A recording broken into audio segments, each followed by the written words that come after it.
Nós tivemos, como eu vi que, até lhe perguntei no início, né, parece que o espectro de destinatários das suas políticas públicas aumentou bastante. Nós tivemos, obviamente que a Lava Jato, nesse sentido, ela representou uma série de avanços institucionais.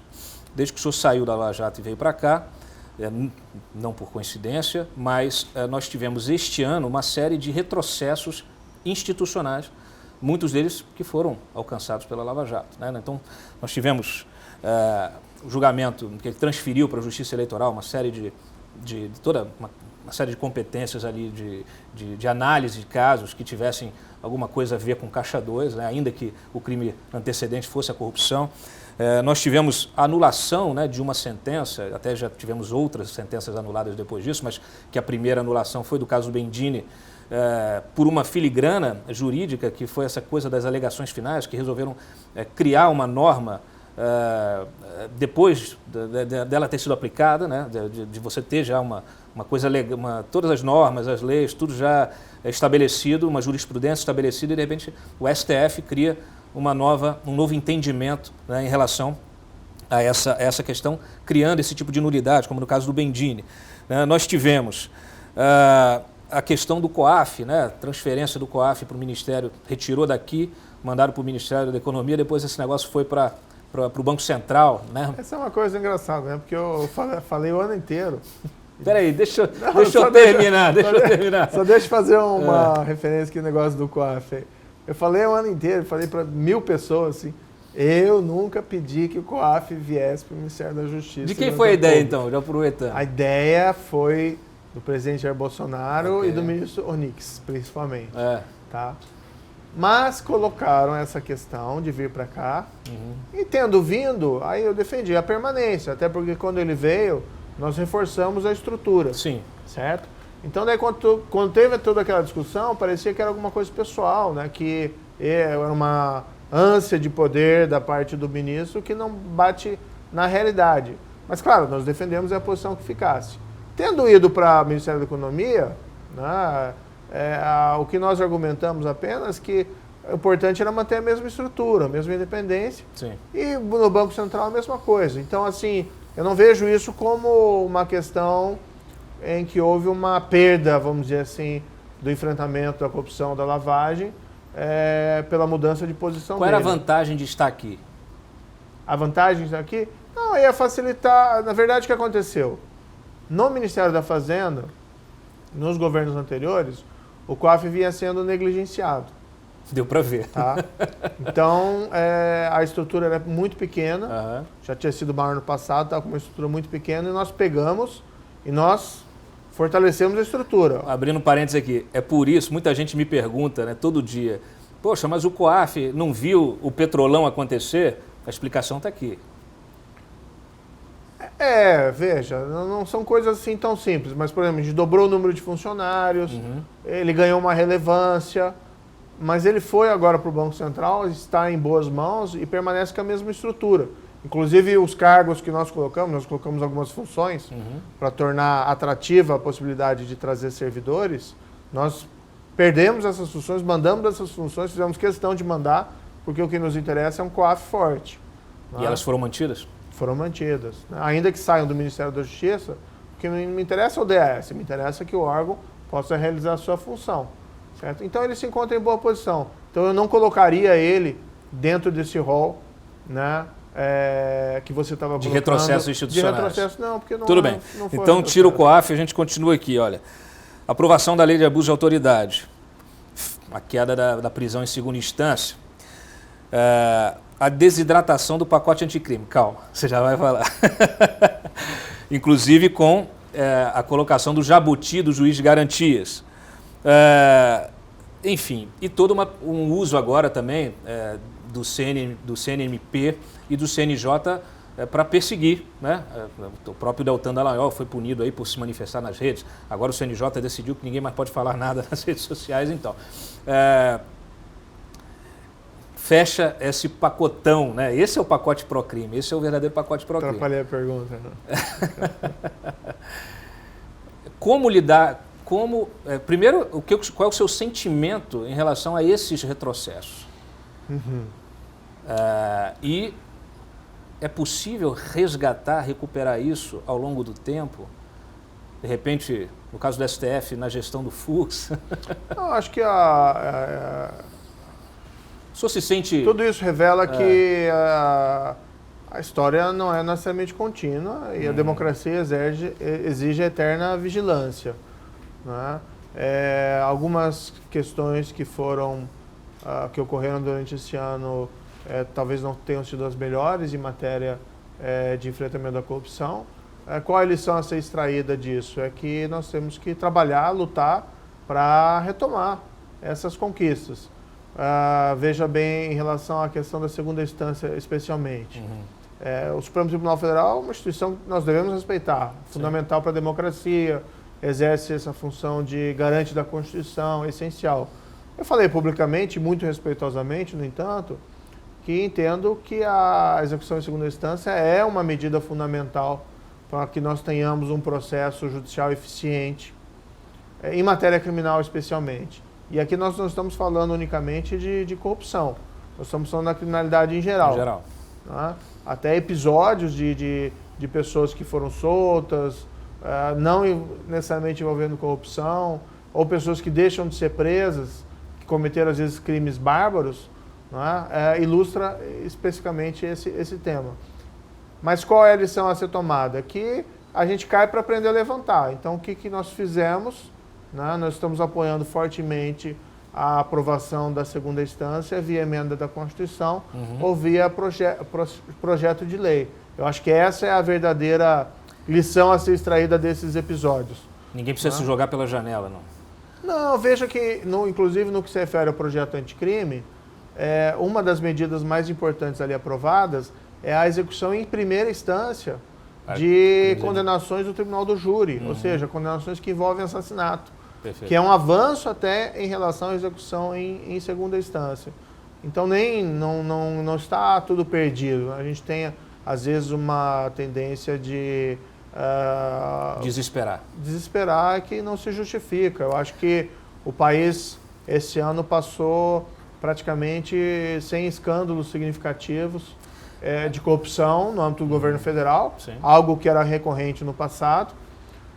A Polícia Federal vem trabalhando bem, né, em várias áreas, mas não deixou de trabalhar no âmbito do combate à corrupção. Tivemos uma operação importante, inclusive, essa semana. Tivemos uma operação importante no Tribunal de Justiça da Bahia, recentemente, e outras pontuais, mas destacaria especialmente essas duas. Então, estamos trabalhando. E que nós, eventualmente, entendemos que pode não ter sido um avanço institucional, nós temos que trabalhar para retomar. Uma coisa que eu sou sempre questionado, que os cidadãos, esses que ficam desesperados, que são aqueles que o apoiam, né? Inclusive, o senhor tem um apoio popular enorme, né? Que faz com que isso gere muito ciúme político, muitas disputas nos bastidores aí. Mas, no caso do cidadão, muitas vezes a gente esquece o cidadão. Ele olha o que está acontecendo na política e ele fica pensando o seguinte: bom, todo dia tem uma decisão contrária ao desejo coletivo de uma sociedade mais transparente, menos corrupta, mais próspera. Quando o senhor vê, agora que o senhor está aqui, lidando com esses agentes, no Congresso, especialmente, no Executivo, que o senhor tem de convencer também outras pessoas no seu ambiente aqui a apoiar determinada decisão. A gente está lutando contra o quê? Quando você vê o STF, a maioria de ministros, tomando uma decisão que ela vai contra esse desejo coletivo e talvez até contra a lógica, né? A gente está falando aqui como se fosse o combate ao crime fosse uma coisa natural, né? Se você tem uma lei, a lei, né? O sujeito viola a lei, tem que ser punido. É simples. E aí, de repente, você tem que lidar com um Congresso que vários deputados e senadores passam o tempo todo tentando criar blindagem para esses criminosos. Quando você tem julgamentos, como no STF, que a maioria dos ministros resolvem derrubar uma medida que parece muito clara, né? Então, assim, a gente está falando de entendimentos de mundo diferente, se a gente está falando de culturas diferentes, ou a gente está falando simplesmente o seguinte, tem gente que está a favor do crime e tem gente que está contra o crime? Bem, olha, minha experiência com o Congresso esse ano, o Congresso tem um ritmo diferente e claro que tem parlamentares dos mais diferentes entendimentos e espectros de compreensão do mundo, mas muitas pessoas excelentes. Conheci muitos parlamentares muito bons e que apoiaram enormemente aqui o Ministério da Justiça e Segurança Pública e as pautas do governo em geral, inclusive no enfrentamento aí da criminalidade. Da mesma forma, nós temos que pensar assim, olha, há 5, 6 anos atrás, nós praticamente acreditávamos que éramos um país fracassado no que se refere ao combate à corrupção. Isso começa a mudar de uma forma talvez um pouco mais significativa a partir do julgamento da Ação Penal 470 pelo Supremo Tribunal Federal. Sim.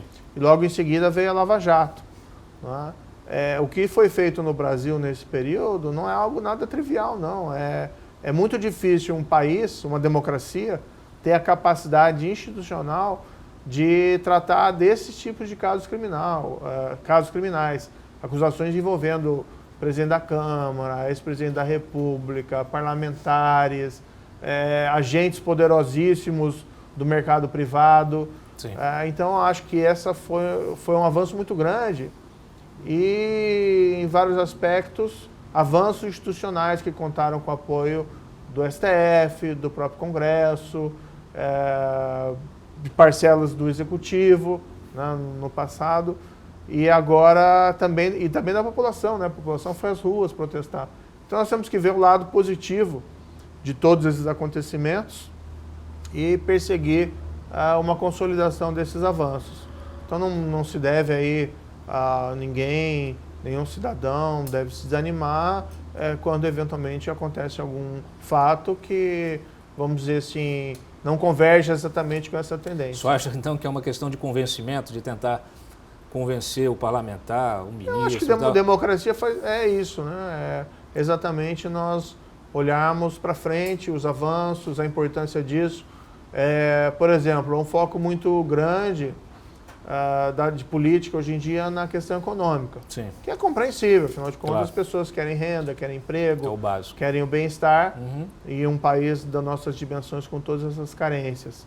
E muitas vezes alguns acabam pensando o combate à corrupção como se fosse apenas uma bandeira ética, né? Às vezes até utilizam termos pejorativos, os justiceiros, os cruzados, como se fosse algo religioso. Não faz o menor sentido. A gente está defendendo que uma religião nem nada, né? Na verdade, está defendendo o básico, que, olha, o agente público não pode se apropriar do que é público, né? Tem que agir para fins do interesse público. Então, isso é extremamente importante. Mas destacar que se nós não tivermos o combate à corrupção, se nós tivermos redução da impunidade da corrupção, embora isso seja válido também para outros crimes, mas se nós não tivermos a redução da impunidade, esse é um fator também que deixa a nossa economia para trás, que impede, né? Esse faz parte de um custo do Brasil.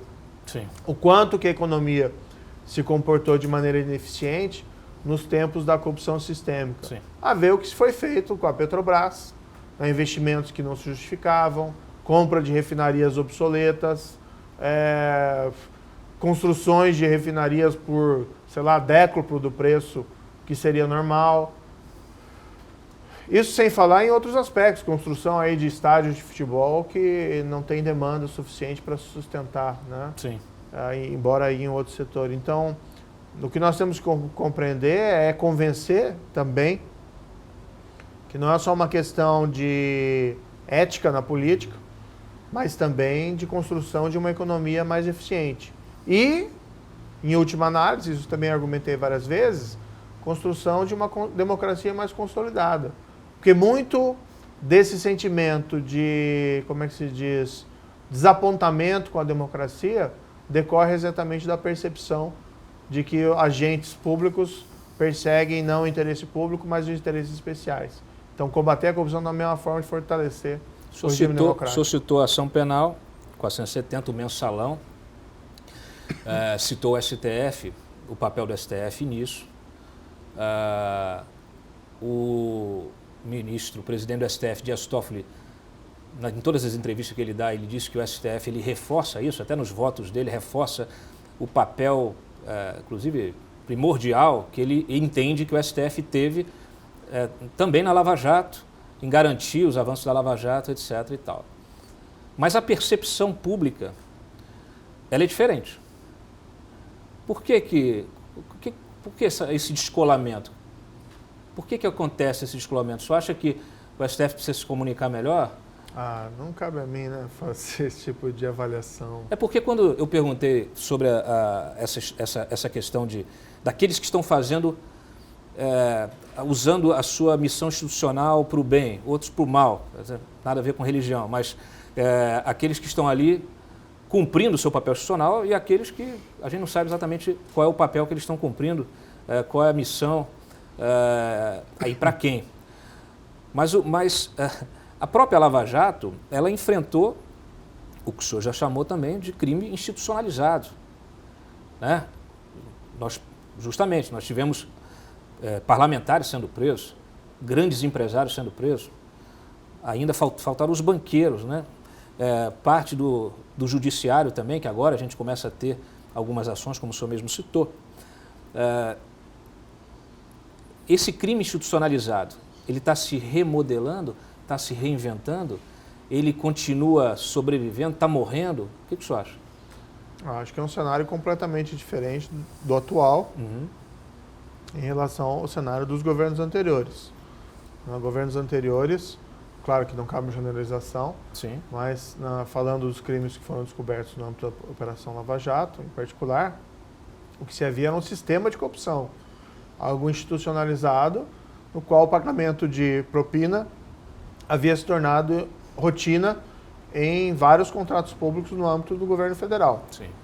Petrobras, Eletrobras, Belo Monte, acho que a lista é infindável, interminável. Né? Porque Caixa Econômica, tudo. Tudo, Banco Brasil. Então tinha havido um comprometimento até as entranhas. Eu não vejo um cenário desse no atual momento. Claro que a corrupção, ela pode acontecer episodicamente, né? Podem surgir casos de corrupção até mesmo durante o governo do presidente Jair Bolsonaro, né? Não se tem um controle total de tudo o que se faz, né? A pessoa às vezes dá ponta ou o subordinado pode cometer alguns crimes, mas eu não vejo nenhuma institucionalização dessa prática. Se acontecerem casos de desvios, vão ser a revelia do conhecimento, por exemplo, do Ministério da Justiça, Segurança Pública e do próprio presidente da República. E se forem constatados, vão ser punidos. Né? Então, algo um pouco diferente do que se tinha no passado. Mas o senhor sente que ainda há pressão de lobbies empresariais escusos no Congresso, por exemplo? Olha, a questão de corrupção é uma questão de risco e oportunidade. Então, avalia-se a oportunidade e avalia-se o risco que se tem.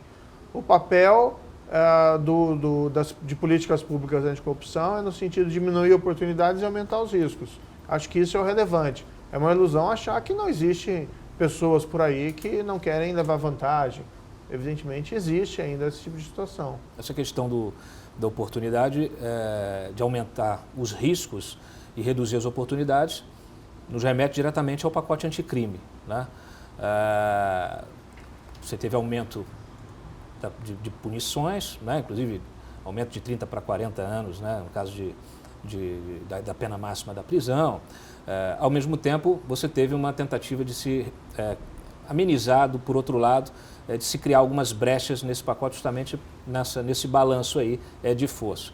O senhor tem falado, o senhor propôs até para o presidente o veto em diversos temas. Qual foi a reação dele? A gente está na expectativa de saber o que vai acontecer. O senhor acha que o senhor está esperançoso que vai terminar o ano com vetos importantes aí aos principais pontos que o senhor considera, pelo menos? Olha, eu falei publicamente, cabe um elogio ao Congresso, à Câmara, ao Senado, que aprovou o projeto anticrime. Ele foi reunido com esse projeto que foi encabeçado pelo ministro Alexandre Moraes, que é um bom projeto também. Os 2 projetos não eram inconsistentes. E foi aprovado. Né? Claro que eu gostaria de ter sido aprovado antes, no decorrer do ano, mas compreendo. O importante é o resultado final. Então foi aprovado, está indo para sanção e para veto. Apesar dos méritos, né, do Congresso, algumas medidas importantes ficaram de fora, mas tudo bem, faz parte do processo democrático. Nós vamos tentar resgatar o que for possível. Por exemplo? Por exemplo, a questão do próprio plea bargain, né, que foi falado de acordo, a realização de acordo durante a ação penal, é fundamental para que nós tenhamos... Isso não é nenhuma medida que é de endurecimento e nem de enfraquecimento. Pode servir tanto para endurecimento como para enfraquecimento. No fundo, é uma medida para agilização e para diminuição dos custos de tramitação de processos na justiça criminal. Então, aos críticos que dizem, isso é endurecimento, ou outros que falam, não, isso é enfraquecimento, porque negociação da pena, você tem uma pena menor, então é enfraquecimento. Sim. Mas, por outro lado, a agilização, alguns entendem que isso pode ser uma medida que afetaria mais determinadas camadas da população. Eu acho que há uma possibilidade em aberto do que pode acontecer, mas, no fundo, é praticamente agilização e redução de custos. Mas, enfim... ficaram algumas coisas de fora, isso não desmerece o trabalho que foi feito pelo Congresso. Inseriram algumas questõezinhas na Câmara que nós fizemos uma avaliação aqui no Ministério da Justiça e respeitosamente propusemos alguns vetos. São coisas pontuais, muito do texto da Câmara que foi inserido durante a tramitação está sendo mantido, mas algumas coisas pontuais nós entendemos que teriam que ser melhor refletidas. Quais são as principais? Olha, entre elas a questão do juiz de garantias. Né? A ideia é bonita, né? Um juiz para investigação e um juiz para ação penal. O grande problema é que 40% das comarcas no Brasil, segundo cálculos do... 40%? 40%, segundo o CNJ, tem um juiz. Como é que vai funcionar? Eu falei esses tempos com o presidente do Tribunal de Justiça de Minas Gerais. Eu posso me equivocar em algum número aqui, mas ele me disse que tem 296 comarcas em Minas Gerais. 96 tem mais de um juiz, 200 só tem um juiz. Então como é que vai funcionar se a lei exige 2 juízes? Aí quem defende a medida fala, não, mas outro juiz pode apreciar a distância. Pode mesmo? Não, vamos supor, alguém é preso ou levado ao juiz da comarca. O juiz homologa o flagrante, decreta prisão ou solta. Qualquer um dos atos que ele tomar, ele está impedido para ação penal. Aí esse mesmo indivíduo vai provavelmente responder uma ação penal naquela comarca. E veja, não é um ato que um juiz à distância vai ter que praticar. É todo o desdobramento da ação penal. Então é inviável na prática, né? Ainda mais sem regras de transição, sem alguma modelagem de como isso poderia funcionar. Aqui não tem nada a ver também com questão, endurecimento, ou é enfraquecimento? Não, é questão de constatar que não cabe na nossa estrutura judiciária. Isso é muito bom na Europa, né, que tem uma dimensão muito menor do que a nossa dimensão continental e que tem recursos muito maiores do que nós temos. Fica parecendo que o juiz de garantias é só garantias para o réu? É só o nome, né? Eu acho assim... O nome conta, né? Sim, do juiz de garantias. Eu acho que essa foi uma construção europeia, basicamente decorrente do fato que eles têm uma tradição do direito continental europeu, que eles têm o juiz de instrução. Sim. Né? O juiz de instrução, no fundo, é uma espécie de um superdelegado de polícia, que é como se fosse alguém com responsabilidade de investigação, mas com poderes de juiz. Nós nunca tivemos no Brasil essa figura do juiz de instrução. O nosso juiz, embora ele realize a instrução, ele não é um juiz que age como se fosse um delegado. Ele tem um papel muito mais passivo. Sim. Então, é também uma criação, o juiz de garantias, num contexto institucional diferente do nosso. E num contexto estrutural absolutamente diferente. Falando em delegado, há muita pressão por parte dos agentes você criar uma carreira única na Polícia Federal, né, o tal do ciclo completo também. Qual é a sua posição em relação a essas demandas? O senhor acha que é possível? O senhor concorda com elas? O senhor tem outro entendimento de como deve funcionar a Polícia Federal? O senhor acha que está bom do jeito que está? essas mudanças teriam que ser muito bem refletidas, né? Se for fazer, como vai fazer, se é melhor fazer ou não, como que isso funcionaria. E tentar construir uma solução que seja aceita pelas diversas corporações que compõem, por exemplo, a Polícia Federal. Então, recentemente, nós fizemos uma medida, autorizamos, né, que a Polícia Rodoviária Federal lavrasse aquele termo circunstanciado, que é infração de menor potencial ofensivo. E houve uma grande reclamação da Polícia Federal, especialmente da Associação de Delegados. Ah, não, a Polícia Rodoviária Federal não pode investigar e tal. Não está investigando, está lavando termos circunstanciados. E assim, tem um universo de crimes mais graves que é de competência de investigação da Polícia Federal. Então, isso só favorece o trabalho da corporação, que pode se focar nos crimes mais graves. Mas veja que qualquer coisinha que se faz gera um grande ruído corporativo. O importante é estar aberto ao diálogo, né? Eu acho que sim, e tem que se construir, qualquer solução tem que ser uma construção que seja aceitável também internamente. Nesses debates sobre o pacote anticrime, o senhor foi convencido de forma diferente daquilo que o senhor tinha, de convicção em relação a algum ponto específico? Do que foi modificado no meu... Algum ponto que foi modificado. O senhor conseguiu se convencer de que era necessário modificar? Em geral, o que aconteceu? Houve a inserção de alguns pontos, certo? E quando nós analisamos a questão do veto, nós buscamos manter o mais possível das construções que foram inseridas pela Câmara. Então não foi convencido. Não, tem coisas positivas, Mas algumas coisas assim, talvez por uma falta de maior debate, falha nossa também do Executivo de não lograr convencer que algumas inclusões não eram as melhores, foram inseridas e nós estamos pontualmente pedindo veto ao presidente.